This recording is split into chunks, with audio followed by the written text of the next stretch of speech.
Direction l'Aube à présent avec ces images magnifiques, celles d'immenses cerfs-volants qui ont coloré le ciel de Marigny-le-Châtel. Le rassemblement dure tout le week-end et si le vent a un peu manqué aujourd'hui, la poésie, elle, était bien là. Tiffaine Leroux et Raphaël Doumergue. Vers le haut, top. Poursuite, top. On enchaîne une fermeture éclair. Les impairs en haut. Des figures dans les airs, une chorégraphie qui se joue aussi au sol. Invités à Marigny-le-Châtel, une vingtaine de cerfvolistes passionnés assurent le spectacle dans un grand champ de luzerne tout juste coupé. Parmi ces avertis, peu de femmes et pourtant cette année, le champion de France est une championne.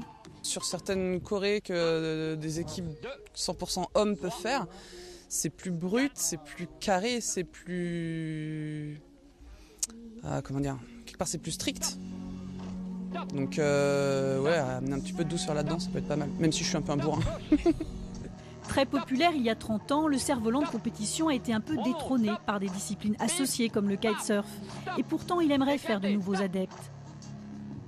Vu de l'extérieur, on va dire que les gens peuvent imaginer que c'est très compliqué, que c'est réservé à une élite, alors qu'en fait, contrairement à beaucoup de sports, eh bien cette élite, elle est peut-être existante certes, mais elle répond présent auprès du public. Pour en mettre plein les yeux, le club de Sens a apporté 6 grosses structures, comme le Nautilus, conçu par Jean-Paul Morin. Alors voilà comment c'est fait à l'intérieur. C'est-à-dire qu'il y a tout un bridage qui le maintient en forme. Parce que le vent, si on le laisse faire, lui ça va faire une boule. Parce que le vent souffle à équivalence sur tous les points de l'intérieur de la structure. Gauche, 2, top. Long comme 2 bus, le Nautilus a pris son envol quelques minutes aux côtés d'un autre mastodonte. Mais le vent capricieux leur a un peu vite fait faux bond.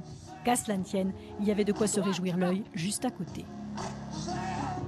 Et entre les cerfs-volants et les drones, chacun son rythme dans le ciel de Champagne-Ardenne. Le dessin du jour est signé Christophe Damien Débécourt.